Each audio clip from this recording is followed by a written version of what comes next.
this year by the Department of Health that the Australian government has now invested a total of over $18 billion in Australia's vaccine and COVID-19 treatment supply as a part of the COVID-19 health response.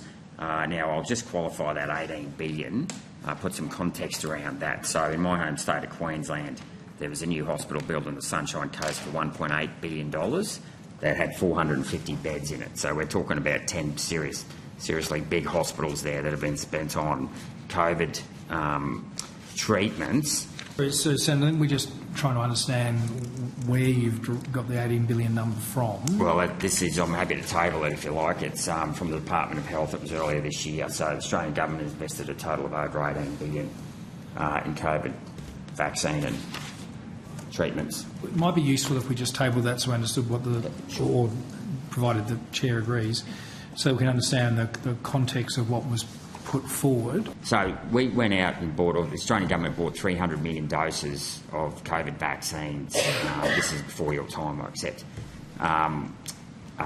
When at the same time health authorities are saying 2 doses was enough to protect you from COVID. So for 25 million people, 2 doses, 50 million doses, let's say you bought 375 million doses. At that stage, I think it was $8 billion the cost for those 300 million doses. Why did we buy 12 doses per person when you were saying 2 doses were enough, given that we've paid an extra $6 billion for vaccines that we're probably not going to use?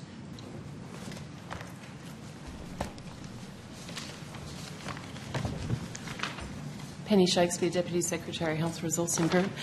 Senator, I think it's a matter of record that the government took an approach of developing a portfolio of vaccines. We had different types of vaccines being developed. There were some that would be more suitable, or patients would prefer to have some than others.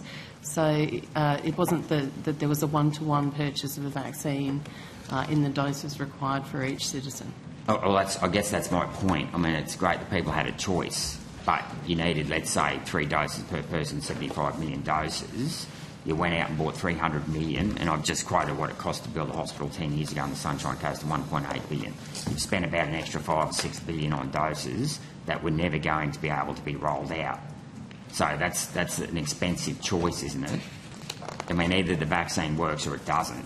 So why have we bought so many extra doses when they weren't needed, and at the expense of frontline services? So those were decisions taken by the government during the management of the pandemic. It was a time of considerable uncertainty. We've had reviews that have looked at the appropriateness of the vaccine purchasing strategy that was developed, and recommended that at that point we continue with having a portfolio of vaccines available. But you weren't uncertain about the effectiveness of the vaccine. You were saying that 2 doses of vaccine would prevent COVID. So we didn't need to buy an excess number of doses, given that money was being, could have been used on other frontline health services. Do you accept that? I mean, you can't have it both ways. You can't say the vaccine's effective and then buy 12 doses, knowing at the expense of billions, costing extra billions.